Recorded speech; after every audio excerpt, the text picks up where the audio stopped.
Hey, what's going on, everybody? This is Penn, and welcome back to the channel.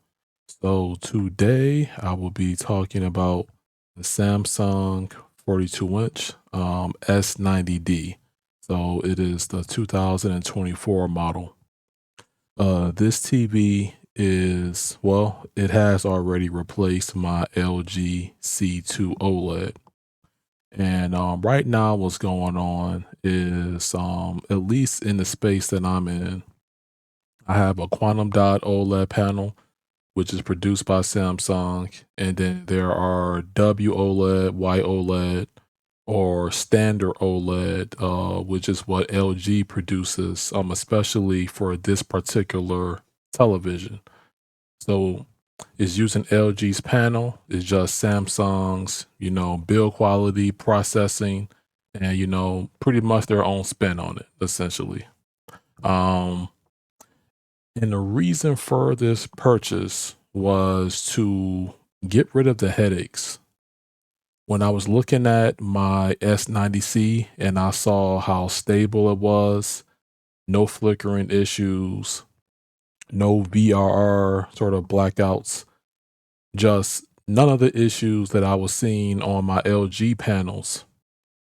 It was pretty clear on what direction I wanted to head, even at the desk side of my setup. So I just wanted a television that could replace my LG C2 that was stable. Give me that native 144 hertz in case I want a game on it. And it's more of a side grade than an upgrade, but an important one at that. And once you've been cut, something got to get cut off. So LG dropped the ball, and Samsung is stepping up, and they're stepping right in. All right. Now, let's go here. What I care about, it does give you a USB connection. This is what you have here. It's pretty cool. The HDMI, Best Buy does have it on their website wrong. They have it listed as 120 hertz. This panel is natively 144 hertz. So how it works is that the higher the refresh rate on a panel, the lower the latency. So a lot of professional gamers may care about the refresh rate on a panel because they're playing competitively, and they need as much frames as possible with the lowest possible latency. Excuse me. So that's why this sort of technology and the refresh rate on televisions is a game changer for me, because that's where I prefer to play my content versus a traditional monitor in a sense. So all four of these HDMIs are 4K at 144 hertz, HDR, HDMI 2.1, all that. Then, it gives you your LAN connection, your X-Link, and your antenna. I do not care about that. I just want the meat and potatoes. Now, it is using the same, it's nearly identical, the same remote that my S90C has. And I did some review content on that. So you can get a sense of how the television looks. And then in the transition, after I show you the remote, I'll get into the actual TV and how it looks in more of a nighttime setting, because that's when I'm going to be using it in terms of entertainment wise. All right. So here we go. This is the remote. Standard. On the back, it is like solar power. It does give you that functionality. So if you want to charge it that way, cool. Or you can charge it with that port right there. Now, the cable isn't included. You will have to buy that separately. But some people like the solar method, and then some people like the traditional method. What can I say? All right, so it gives you essentially your home. If you hold this down, this would bring up your game bar menu on certain it may be a certain time where you may need to adjust that back volume up and down channel. Then it gives you sort of like some shortcuts like Netflix, Disney Plus, Samsung TV Plus, and Prime Video, things like that. And it's a small remote. Microphone settings wheel up there. There's no dedicated input button. That's one of the cons when it comes to Samsung remotes. They're pretty simplified, pretty easy to use. Get in and get out. Not too much going on here, design wise. And that's generally it.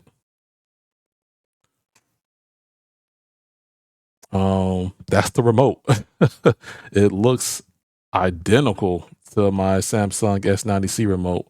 And the Samsung S90D did not really change much design wise when it came to the remote. So perhaps the 2025 models would be different, but so far, what you see is what you get.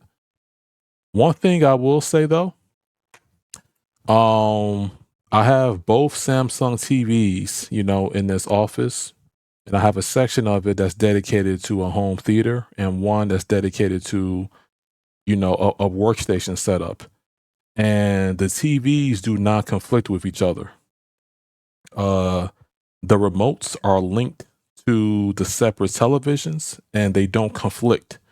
Unlike the LG C2 televisions that I previously had in here, they conflicted and I hated that. And I had to look into additional solutions. So that's one major for Samsung. That works out the box and it works as expected.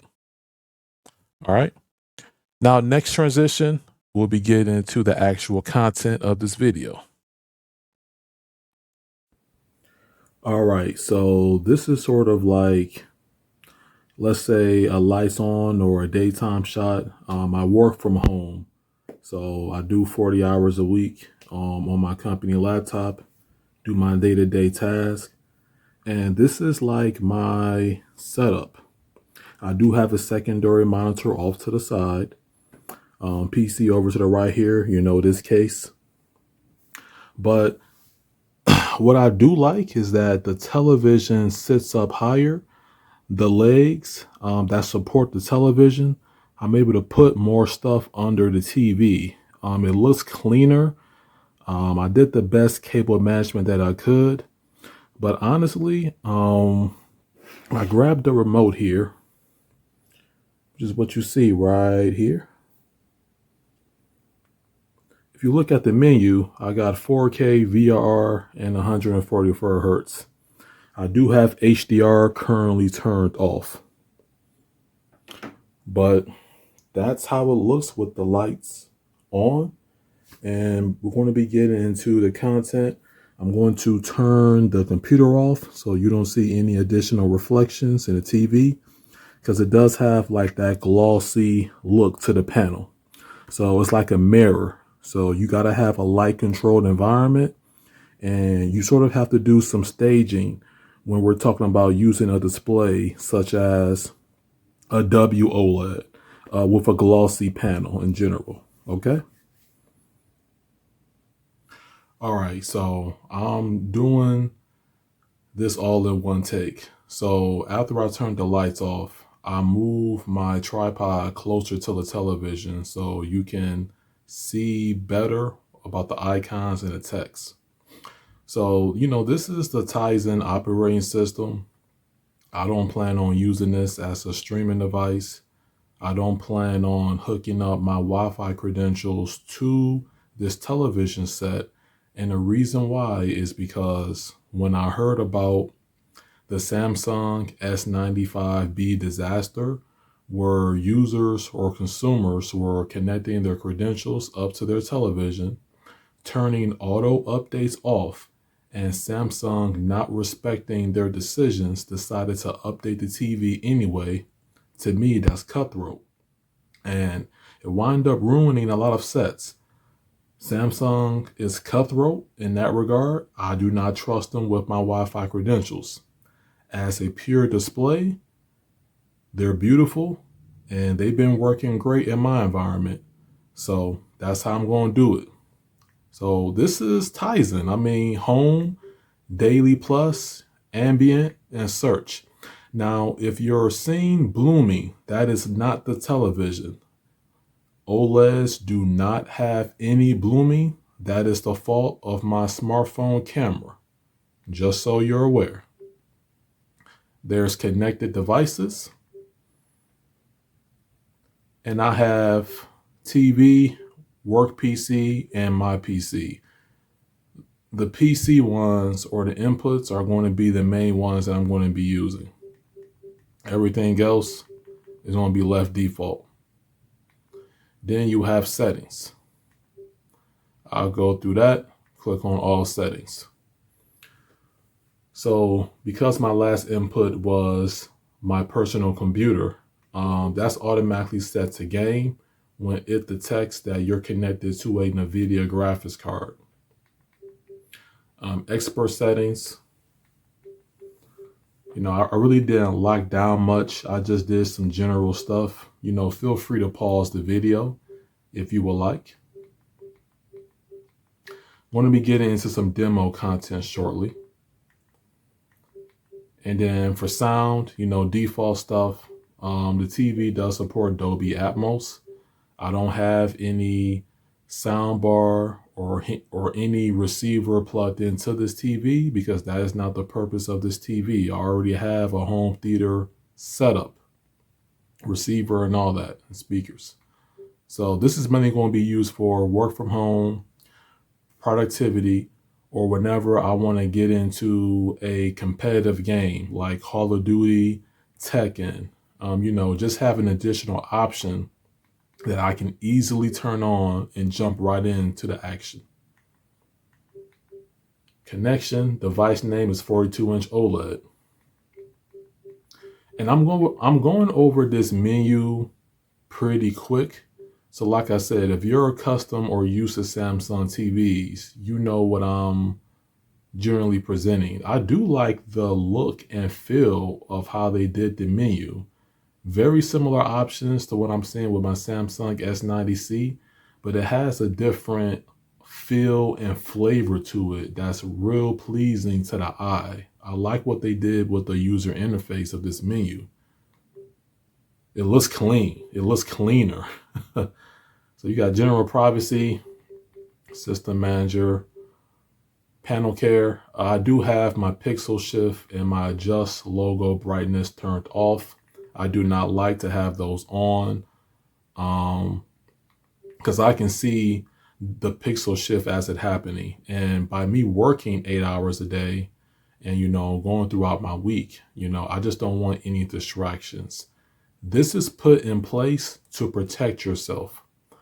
What I recommend is that if you're on a budget more, if you're a new OLED consumer, and perhaps you did not get a warranty for whatever reason, I would turn these on just as a safety precaution. I keep them off. I know what I'm doing with these panels. I know what my use case is. I mix up my content to where it's a variety. I'll be using it for work. I'll be using it for YouTube content creation, general web browsing, gaming, streaming here and there. So it's never going to be a time where it's just on one particular source or thing. And it shouldn't interfere. That's what I'm getting at.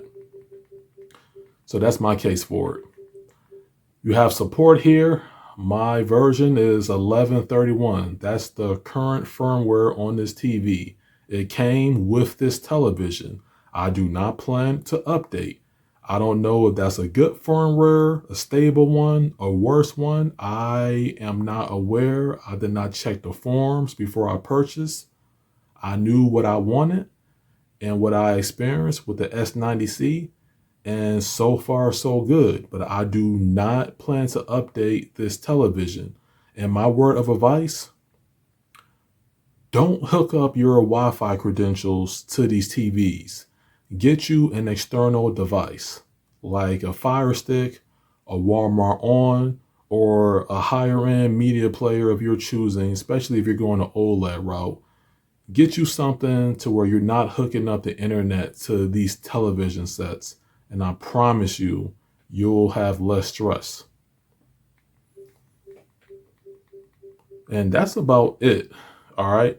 So I just want to give you like a general overview of the menu and some of my talking points, when it comes to these televisions and how I go about using them up to this point in a video. Now, I'm going to play some demo content for you. We're going to do System Manager, Home Mode. You want to do all zeros. Retail mode.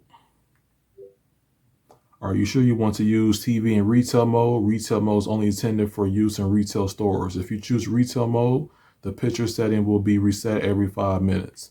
That's cool with me. I just got some initial settings dialed in. It's not going to be permanent.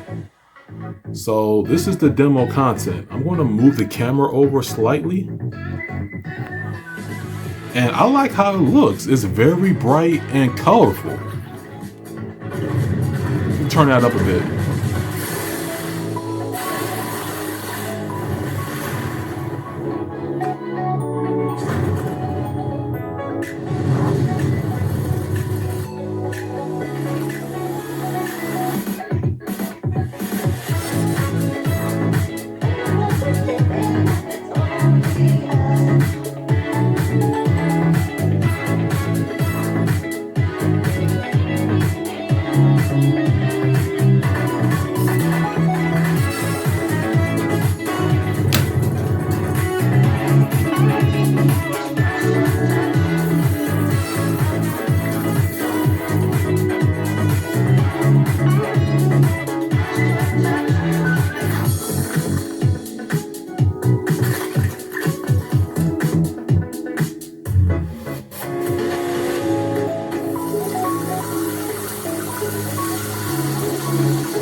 All right, so that wraps up the demo.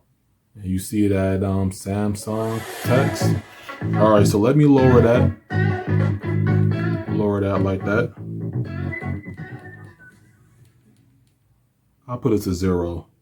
So that was fun, and that was different from the demo that was in the Samsung S90C. So it's cool that they're mixing the demo content up between their monitors and their newer television releases. So that's what's up. And it just has Play All. So it has an MP4 file, that's embedded into the television internal storage, if I had to imagine. And you see it here, And then that's about it.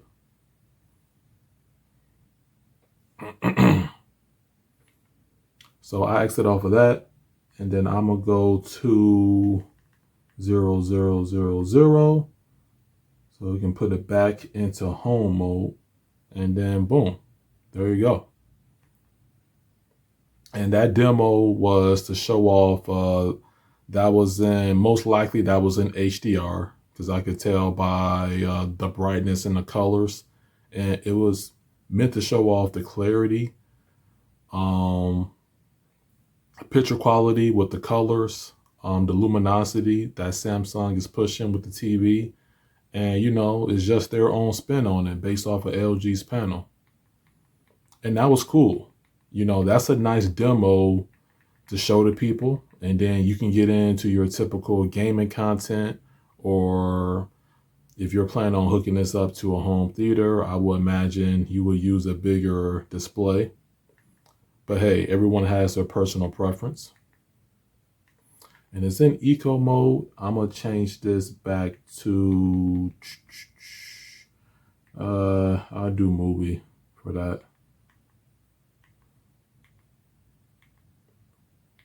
And go back to home. Now I'm gonna go here. Now you see where it says sign into your Samsung account to find your favorite apps. So if I click on that, this is the same menu screen when I first turned on the TV, and you see my Wi-Fi, 5 gigahertz, and then you got some other Wi-Fi that's scanning. You can skip this part. There was a comment about someone had to connect their Wi-Fi first and then they took it off. No, because there's a chance that they can be doing some updates in the background. When you first turn on this TV and hook it up, there's something called skip. Look in the upper right-hand corner of your screen, or my screen in this case. And that's all you want to do. You want to skip. You don't want to hook up no internet or Wi-Fi credentials to this television set. Because like I said previously, Samsung is cutthroats in that area. And everything else, so far in my experience, they have delivered. And I'm just looking to push the content and give you my thoughts, my experiences, and my opinion through my lens. And if you agree, cool. And if you disagree, that's cool as well. But I'm more hands-on with this stuff and I'm more experienced. So I kind of know how to move, when it comes to these panels now versus a few years back. All right. So that's generally it. I'm definitely going to be doing some more videos and some more content revolving around this television. It just comes down to me putting the time in. If you enjoyed this, let me know. Leave your thoughts, opinions down in the comment section. Do you own any Samsung panels? What panels do you currently have? And are you enjoying your Samsung panels? Because I'm certainly am. Until next time, peace out. Thank you for watching and take care. Goodbye.